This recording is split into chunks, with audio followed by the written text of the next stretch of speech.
محترم جناب محمود خان اچکزئی نے اصرار کے ساتھ مجھے کہا کہ آج آپ نے خود تقریر کرنی ہے اور میرا وقت بھی آپ کا ہو.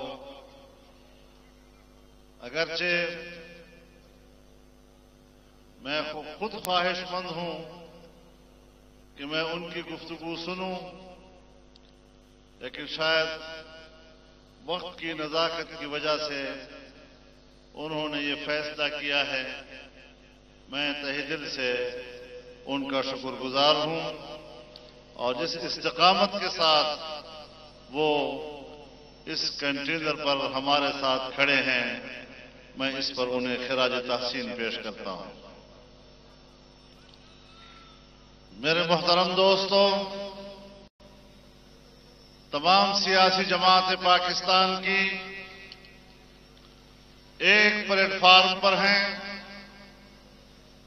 اور یہاں سے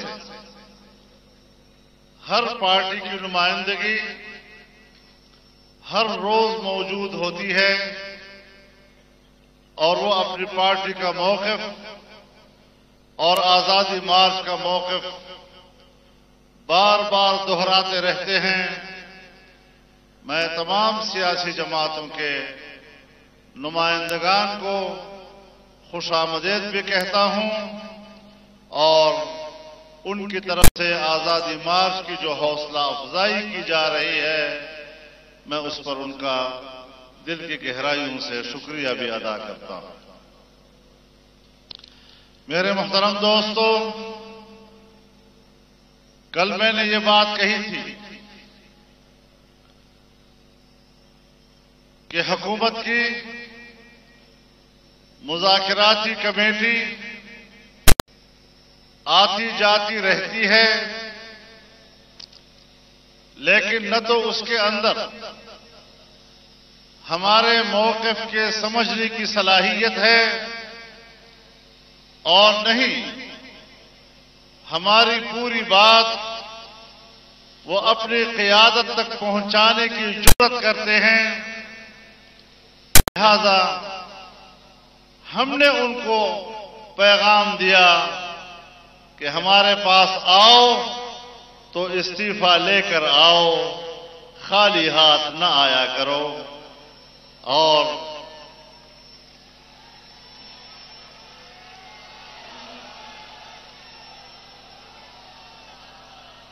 آج قومی اسمبلی میں باقی تو چھوڑیے، کمیٹی کے سربراہ نے جس لب و لہجے کے ساتھ تقریر کی ہے، اس لب و لہجے نے ہمارے موقف کی تائید کی ہے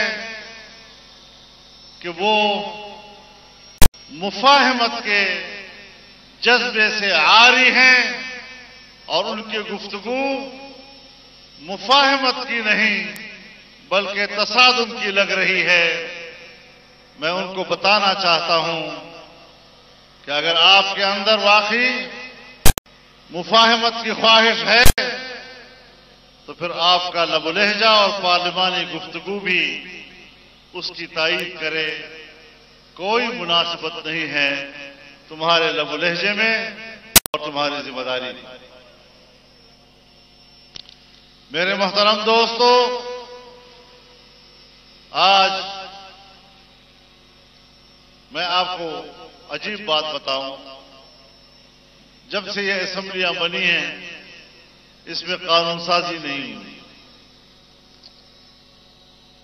ان کا ایک بنایا ہوا صدر آرڈیننس جاری کرتا ہے اور اسمبلی میں جب وہ جمع ہو جاتے ہیں 10-10, 15-15 آرڈیننسز، تو پھر جلدی میں ان کو بھگتاتے ہیں اور پاس کرتے ہیں. میں ایک بات واضح کر دینا چاہتا ہوں کہ ایسی جعلی اسمبلی کی قراردادیں، ایسی جعلی اسمبلی کی قانون سازی، یہ قانون بھی متنازع ہوں گے.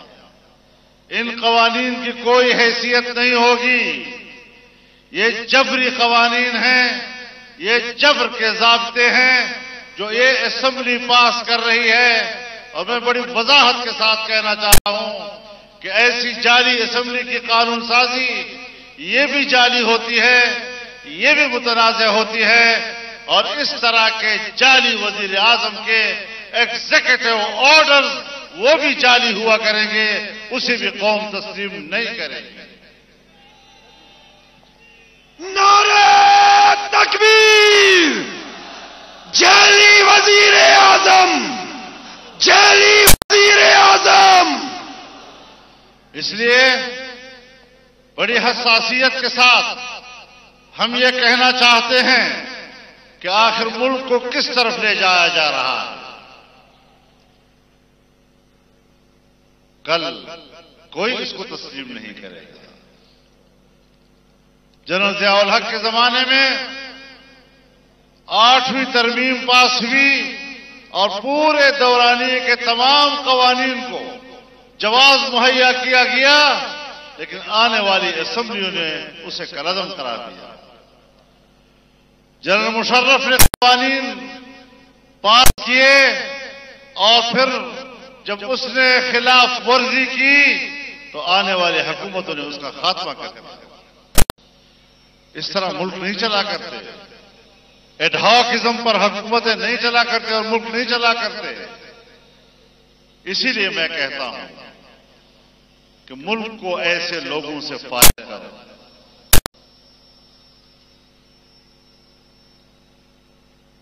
ملک کو ایسے لوگوں سے فارغ کرو اور چھوڑو اب پاکستان کی جان۔ گو عمران، گو عمران! نعرہ تکبیر! گو عمران! گو عمران! چھوڑو پاکستان! آ گیا فضل الرحمان! چھوڑو پاکستان! چھوڑ دو پاکستان! چھوڑ دو پاکستان! گو عمران! رو عمران! میرے محترم دوستو، پاکستان کے پارلیمنٹ کو تم نے متنازع بنایا، پاکستان کے ایگزیکٹو کو تم نے متنازع بنایا۔ کہاں لے جا رہے ہو پاکستان کو؟ ہم اس ملک کو امن کا گہوارہ بنانا چاہتے ہیں، اور میں مانتا ہوں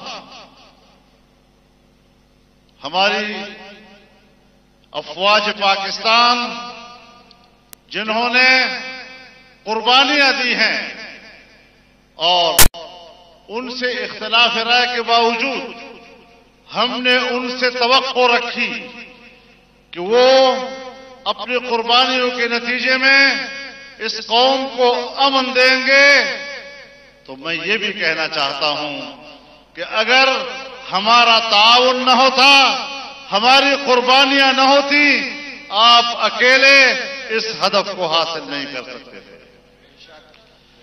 ہماری یہ تمام قربانیاں، ہمارے یہ تمام شہداء، ہمارے یہ تمام اکابرین جنہوں نے جام شہادت نوش کی، ہمارے وہ تمام ساتھی جن پر خودکش حملے کیے گئے اور ان حملوں میں 30 لوگ بیک وقت شہید ہوئے، آج اس دن کے لیے دیے تھے کہ اس قسم کے لوگ، بدبودار لوگ پاکستان پر حکومت کریں گے، اس قسم کے ناجائز لوگ یہ پاکستان پر حکومت کریں گے۔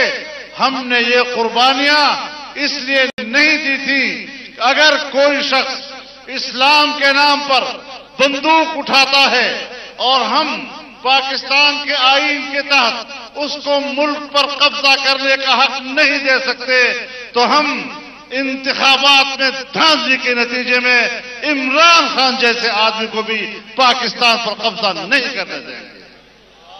بھاگ عمران! بھاگ بھاگ بھاگ عمران! بھاگ عمران! چھوڑ عمران! پاکستان چھوڑ عمران! ہم اس کو ایک قبضہ گروپ سمجھتے ہیں اور پاکستان قبضہ گروپ کے لیے نہیں بنا۔ پاکستان پر حق اس پاکستان کے عوام کا ہے، فیصلہ پاکستان کے عوام نے کرنا ہے۔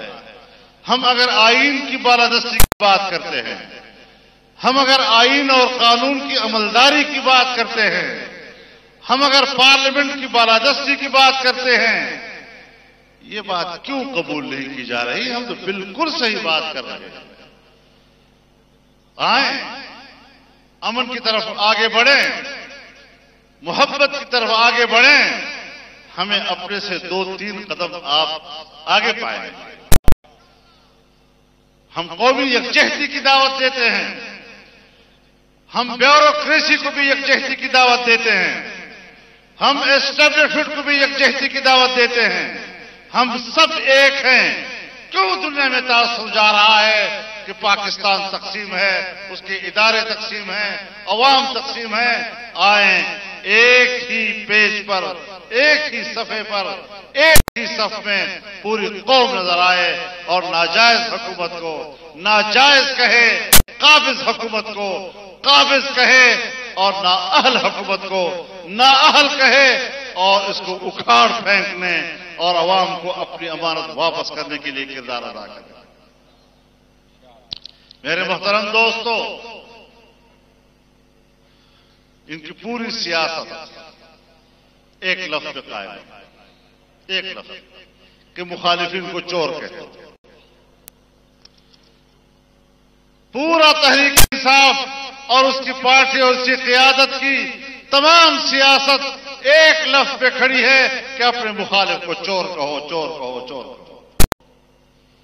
اور آتے ہی اس نے اعلی اختیاراتی کمیٹی بنائی جس میں اعلی اداروں کے نمائندے موجود، اور کیا ہدف دیا؟ 10 سال میں جو ہم نے قرضے لیے ہیں ان قرضوں کا کیا بنا؟ کیا وہ قرضے صحیح جگہوں پہ لگے یا وہ قرضہ جو پاکستان میں آیا اسے خرد برد کیا گیا؟ 10 سالوں کا معنی یہ کہ 5 سال پیپلز پارٹی کی حکومت اور 5 سال مسلم لیگ نون کی حکومت۔ 10 سالوں میں لیے گئے قرضے کہاں گئے، کیسے خرچ ہوئے، لوٹ مار تو نہیں ہوئی؟ آج اس کمیٹی نے اعلان کیا ہے اور وہ رپورٹ پیش کی ہے کہ 10 سال میں جتنے قرضے لیے گئے ہیں وہ اکاؤنٹ نمبر 1 میں آئے ہیں اور ٹھیک ٹھاک اپنے پروجیکٹ پر پہنچے ہیں۔ کسی قسم کے کوئی غبن یا یہ قرضے غلط استعمال نہیں ہوئے ہیں۔ اب کیا کریں ان لوگوں کو؟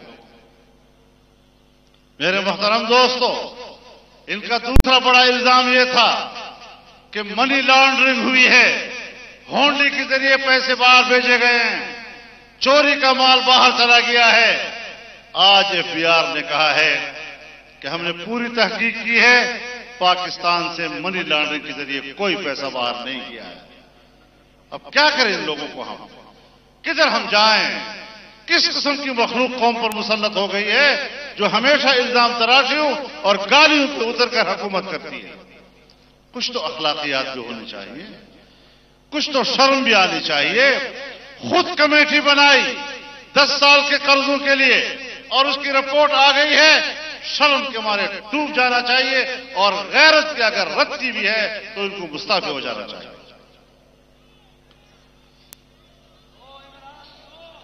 میرے محترم دوستو، ہمیں یہ بات کرنی ہے کہ 70 ارب ڈالر سی پیک کے مد میں اور اس مجموعے میں اور اس پیکج میں جو چائنا نے پاکستان میں سرمایہ کاری کی تھی، ہمیں بتایا جائے وہ پیسہ کیوں ڈبو دیا گیا، وہ پروجیکٹ کیوں برباد کر دی گئی، چین کو کیوں ناراض کیا گیا۔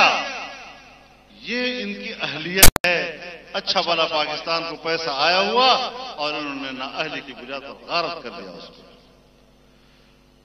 دوستوں کو ناراض کیا ہے۔ کشمیر کے مسئلے پر ہم بار بار کہہ چکے ہیں کہ یہ کشمیر کو بیچ چکے ہیں، اور لوگوں کو تسلی دینے کے لیے پتہ نہیں کس سے کوئی تقریر اور جملے ان کو سکھائے تھے، یونائٹڈ نیشن میں تقریر کی اور کہا کہ میں نے زبردست تقریر کر دی۔ اگلے ہی روز اسی یونائٹڈ نیشن کے اندر جب ووٹنگ ہوئی تو جو پہلے سے ہمیشہ ہمیں ووٹ دینے والے ممالک تھے ہمارے دوست، اس دفعہ انہوں نے بھی ووٹ نہیں دیا۔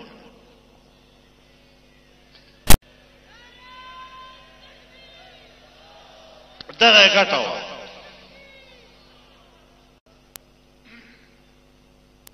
کیوں ووٹ نہیں دیا؟ ان کو پتا تھا، ان کو حقائق معلوم تھے کہ خود ہی تو بیچ کے آئے ہیں۔ ملی بھگت سے تو یہ سارا کچھ ہوا ہے انڈیا کے ساتھ، کس بات کی ووٹ ہم سے مانگتے ہیں؟ وہ امریکہ، وہ ٹرمپ جس کے سامنے جا کر یہ بچتے تھے، خوشامد کی حد کرتے تھے اور کہتے تھے کہ ہم نے بڑی تائید حاصل کر لی، جب امریکہ کے دورے پر گیا تو ایک اسکول ٹیچر کو بھی انہوں نے استقبال کے لیے ایئرپورٹ نہیں بھیجا اور صرف پاکستانی سفارت خانے نے ان کو وصول کیا ہے۔ پاکستانی اسٹیٹ کے نمائندے کے طور پر اس کو استقبال تک بھی نہیں کیا، اور پھر جب جلسہ کیا تو اس جلسے میں بھی اکثریت قادیانیوں کی تھی، انہوں نے اس کو منظم کیا، اور امریکہ میں بھی جا کر وہ پاکستان میں ہمیں گالیاں دیتا رہا، اپنی کوئی کارکردگی نہیں بتا سکا۔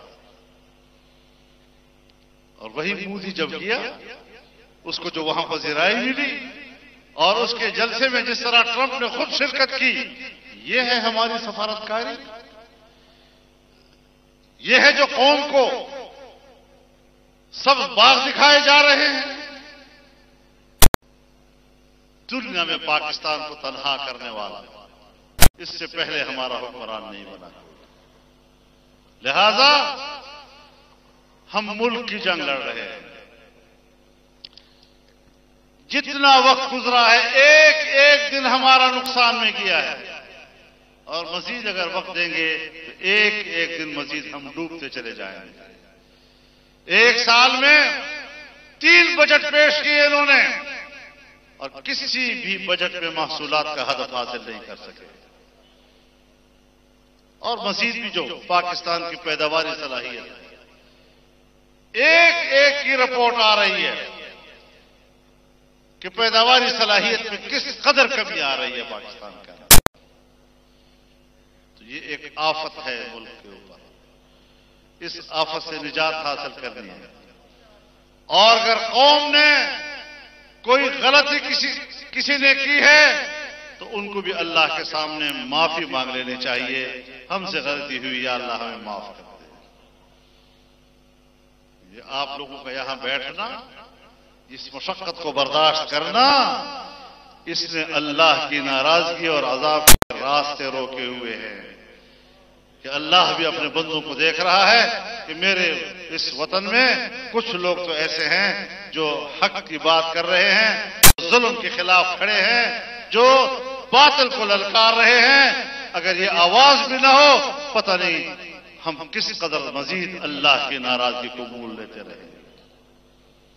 تو انشاءاللہ ہم اپنے موقف پہ قائم ہیں، پرامن ہیں، منظم ہیں، اور ہم چاہتے ہیں کہ ہمارا ملک اسی طرح منظم رہے۔